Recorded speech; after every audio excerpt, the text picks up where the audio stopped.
یه غزل داره، یه وصیت‌نامه است در واقع، که اگه مردم چیکار کنید با من. خیلی عاشقانه است. جایم به روز واقعه پهلوی او کنید، او قبله من است، رخم سوی او کنید. جنازه رو به قبله میذارم دیگه.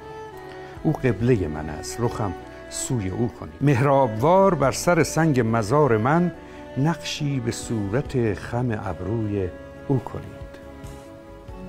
در بیستون برید مرا پیش کوهکن، جای شهید عشق به پهلوی او کنید. در شیشه ای کنید گلاب سرشک من، وان را که یار کشت کفنشوی او کنید. اشکای من تو شیشه جمع کنید.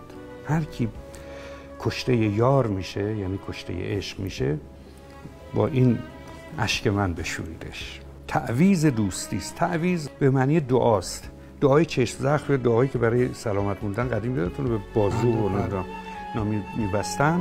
تعویذ دوستی است که اهلی نوشته است، این را به یادگار به بازوی او کنید. این شعر من رو ببندید به بازوی که در امان باشد. وصیت‌نامه جذابی بود به نظر من.